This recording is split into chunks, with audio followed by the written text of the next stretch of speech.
Hi, welcome back everyone. So as I said, we've got a really nice session coming up. It's going to be a change of pace.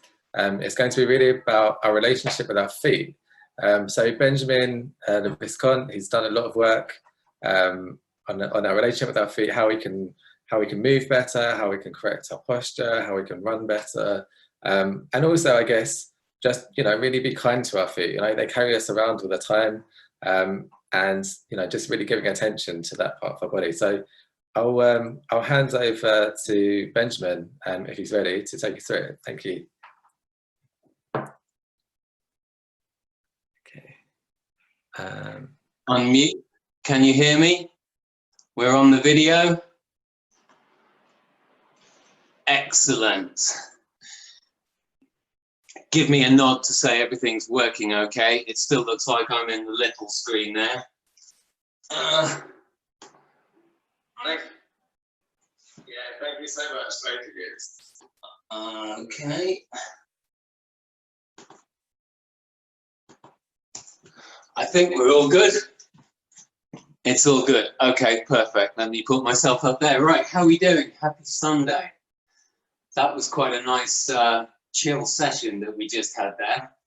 So let's just ease into a little bit more mobility and talking about our feet. So I'm going to give a quick recap of the last couple of days. We talked about the importance of foot shape and actually how natural feet are widest at the toes and why it's important for us to think about the shape of our feet and think about the nourishment that we give our feet, which is not only how we treat them if we do mobility exercises and things like that, and also of course being careful how we move, but also the footwear that we put. And it's very difficult to have healthy feet if we're putting them into shoes which are narrower than our toes might be. And over time, when we wear a narrow toe box, what can end up happening is that our toes can end up getting squished and they become thinner. And lots of people may think this is kind of, just trying to hold that in the right, that genetics are at play here. Well, they may have a very small part in the development of our feet, but pretty much all of us are born with the opportunity to have perfectly functioning feet throughout our lives. And actually, people who go barefoot tend to have stronger feet and let's say a more functional arch, so a stiffer arch, be it slightly higher or slightly lower. That is less important. What's most important is the function, and for sure, stronger big toes. And if we want to improve and think about the health of our feet, then there are three things that we can do. Number one is wear, as I've said, a nice sort of wide, thin, flexible shoe. And the difference between a narrow shoe and something like a Vivo Barefoot shoe, you can see you've just got this extra area here, which is space for the big toe to be where it should be and to function. And again, they don't have arch support because these things are going to weaken our feet. And at the same time, they're super, super flexible. So it's just the skin for your foot that allows your foot to do its natural thing. And there is a little code for anybody who would like to try them. Vivo put their product and their feeling and their joy where their pocket is, as it were. So there's a 100-day trial if anyone would like to try them.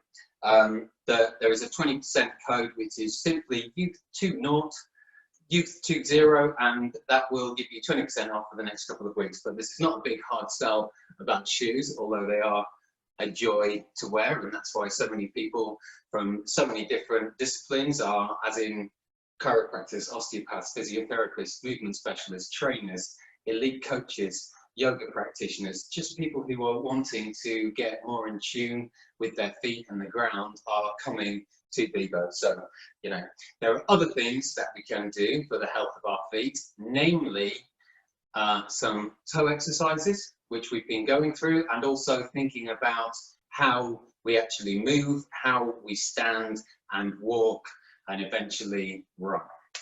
Okay, so we did some reconnection with our feet, and we practiced doing little exercises like, can we lift our toes up and keep the big toe pinned down? Yeah, just reviewing some of these exercises that we did yesterday. Excuse me being in terrible posture, bent over here. So little toes up, big toes down, big toe up, little toes down. Good to just practice having the ability to dissociate, as it were, or between the big toe and the other toes. Yeah, it helps with our big toe function, and stronger big toe is important not only for balance and the health of our foot, but also eventually for performance as well. Ultimately, it can help us spring off the floor. Yes, so we've done those. We've also got big toe going back and little toes forward. On the first day, we did these manually as well. In fact, not yesterday, just using our fingers to bend the toes. And if these kinds of things are painful for you, or you struggle to get into them, then the step back is to just manually start moving your toes and your big toe with your fingers while sat down. And that will help you to reconnect with your feet, to explore your feet. And then once you have mobilized them with your fingers, you can even resist against it with your toes to just start them moving themselves. And then you can get into doing these kind of toe exercises too.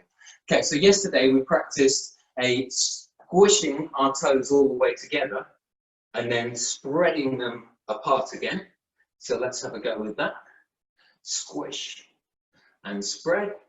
There are muscles between our toes, and it's important to practice these things because it will mean that when you do put your foot under loading and under shock absorption, it's got more of an ability to handle and recoil that load, as it were.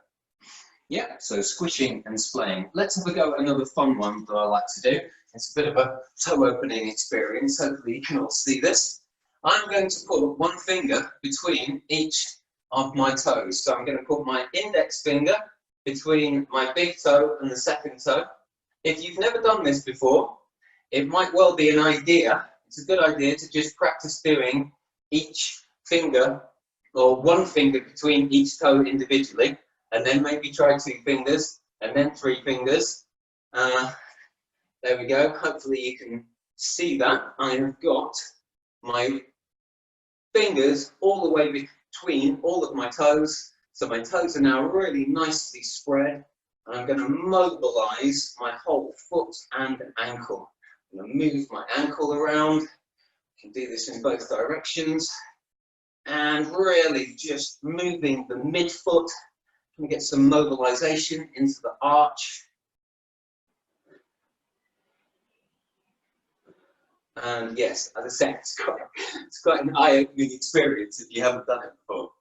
But these things, you know, shouldn't be too taxing for us if we've got mobile, healthy feet. Okay, all right, that's good. Let's slowly release your fingers from your toes. Let's do this one. I bashed this little toe. I caught it on something walking the other day, so it's a little bit bruised, so we'll see how we go. Ooh. There we go. Okay. And again, if I've done this many times, so I quite enjoy the feeling. If it feels excruciating to you, then just go easy and just do 1 or 2 fingers between your toes. Okay. Let's pop that one down. Get those in, push them in a bit further, and bending. So you can move your whole ankle around, or hold your ankle and be mobilizing your midfoot, as it were, just twisting the forefoot diagonally. The foot is a mobile adapter, so a shock absorber, and a rigid lever for propulsion and spring off. And here we are tuning in with that mobility in the foot, and that is a lovely experience. Okay, standing up, I may have to just adjust this slightly so you can get my whole body in. Okay, there we go. Right, now what I would like to do is let's tune into our feet. So we've done some exploring, we did a bit of massage and thought about the shape and the function of the foot. We've done some embracing of our feet. We gave them a round of applause first thing yesterday, which is a wonderful thing to do to the sole of your feet, just to give it a slap and wake it up. And now I want to think about evolving. So we talk about reconnect, relearn, regenerate. In many ways, explore, embrace, and evolve is a similar way of describing how, by reconnecting with our feet and strengthening them, mobilizing them, feeling the ground, we can then move forward to thinking about how we actually move. So relearning the skills of natural movement. We're going to talk about standing and walking, maybe a little bit of jumping, hopefully. And then by doing so, by walking more softly and naturally, you know, walking as if we're kissing the earth, we can regenerate our body into a healthier, stronger posture. Yeah, more connected. Okay, so quick. Let's feel the weight distribution in our feet.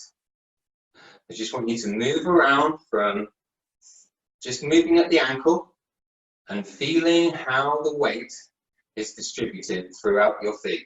How far do you have to move forward to feel the weight come into your toes? Have you got more weight in your heels? Have you got more weight in one heel than the other heel? Just move the weight around. And of course, it's important when standing to have fairly aligned hips. So we're going to have, you know, you can do a little test with fingers on either side of your thigh bones. And often it'll bring us back slightly.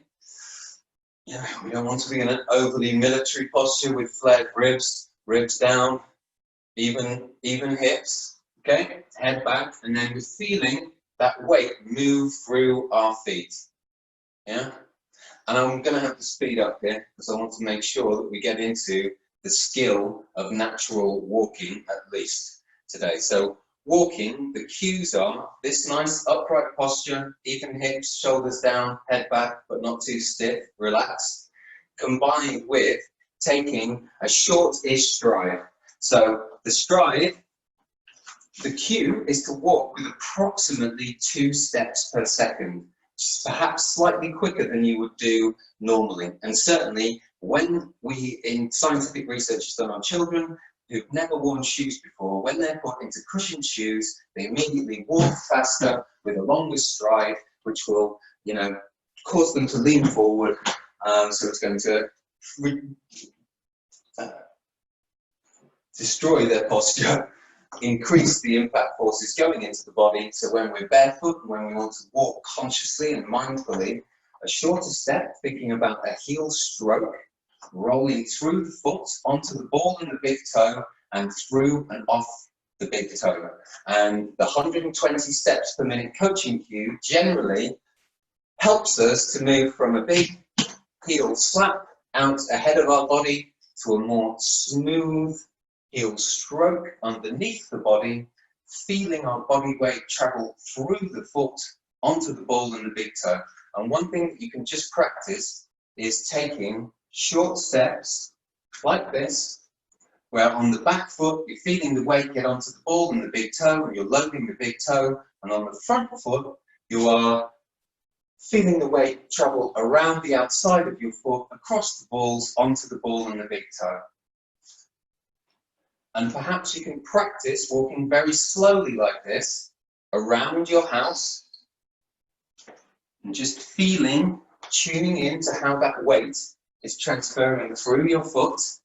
When we walk, it's natural to have a slight pronation when the heel lands. That's just a rolling in towards the inside of the foot. And then we go around the outside, back to the inside and off again. But all of these things are quite complex to think about, certainly at normal walking speed. So slowing it right down and taking a few conscious connected steps is really the gateway to being able to practice that in everyday life. As I said yesterday, what did we take? I don't want to do the maths again. It was 365 million steps, something like that, would be taking a 100-year lifetime on average of 10,000 steps a day. I'm pretty sure that's right. Anyway, we're taking millions of steps. And I do genuinely believe that by consciously connecting and spending time to take a few of those short steps, that we can really change our lives. And that is the goal and the point of reconnecting with our feet and going barefoot.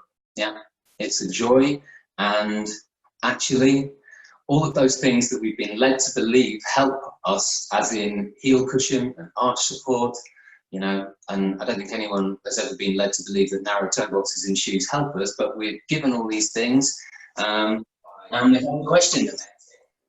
So here we go. Yes, we've got some questions, have we? Those short steps that we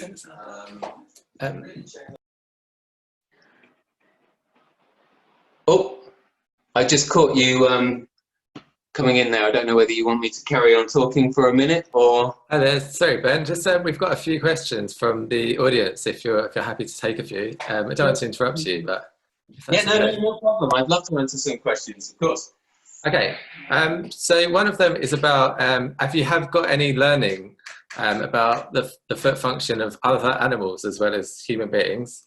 The second one is about, is there an age when we should or should not do these exercises, or can you do them at any time? Yes. Okay. Let me and let's go one at a time. Sorry. Yeah. So what was the first question? First question is about the function of other animals. Yeah. Animals. Well, it's interesting. I mean, you can look up hilarious videos on YouTube of what happens to cats and dogs. So I think predominantly dogs, when people put shoes on them, you know, just for a laugh, and they forget how to walk ultimately, because despite us making it normal to walk around in shoes, it's obviously not normal for the animal kingdom of which we are part. On another note, when horses get injured, often they will take the shoes off the horse in order to rehab the horse. So they will rehab the horse barefoot. And there was some research that I saw recently, funnily enough, that showed that horses that went barefoot had a greater surface area of their hoof rather than horses that were put into shoes, which obviously will restrict the function of their foot. So yes, definitely. Great, thanks. And then the second one is if there's an age when we should or shouldn't do these exercises, or if we can kind of do them at any age.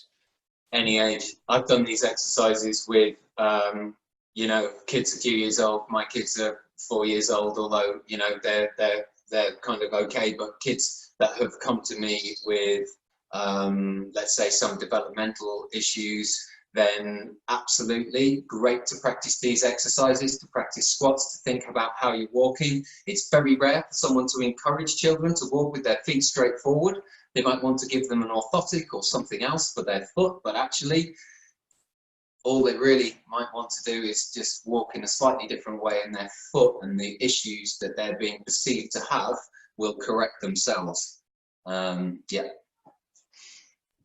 And sure, I've done these exercises with people in their 70s, you know, even up to 80, let's say, and many people in their 60s, 70s have transitioned straight into wearing the barefoot shoes and not even particularly built up the time in them. They've been able to go straight into it, although our recommendation is always to slowly build up time barefoot. Right. Okay, and the last question is just about if there's anything that's made you so interested in reconnecting with your feet and kind of developing all of this knowledge when so many of us ignore it, even though they're massively important and we use them all the time. What kind of spurred your interest in it? I mean, I definitely, you know, pain's always a great motivator. I had a bad back for many, many years. I used to work in the city. I was a part qualified accountant, sat down most of the time, had a really bad back. When I started working for Vivo, I had a more of an active job as a salesperson. I already had for a few years before that. But when I wore the barefoot shoes, a lot of my back problem went away. And, you know, it could be timing. It could be because I moved more. I certainly then learned to move better and improved my squat. And it was life-changing for me. So since then, of course, I've wanted to share it. I also was very lucky to have a phenomenally well self-educated biomechanist who inspired me to want to help, really. Great. Yeah. Thank you. I think that's the end of our questions, but I found that really fascinating because I'm thinking about the move to that type of footwear myself. So it's really interesting to hear about all of the logic of it. So, you know what, on the one hand, you can give it a hard pitch and all the rest of it, but almost everybody who puts these things on says, geez, they should come with a warning. You don't want to wear anything else. My feet feel alive. They're joy. You know, it is what it is. So yeah, they're wonderful things. And if you can't get some of those, just take the shoes off as often as possible. yeah, which is actually much easier in lockdown than it was before. So yeah. It is. You know, a lot of people, whether they have consciously done it, have started a journey to being more barefoot during this lockdown, because for sure, you know, you spend more time without the shoes on, and perhaps when you try them back on again, they feel a bit tighter than they did before. It's not necessarily because they've grown, it's just because they're getting back to a more natural state. They haven't been schooled. Anyway, there we go. Thank you so much for inviting me on the weekend. I hope it was great. Yeah, it was great. Thank you so much for your time. Really insightful. It was really great to have you with us. Thanks a lot. Thanks. All the best. Cheers. Bye. Thank you. Thanks.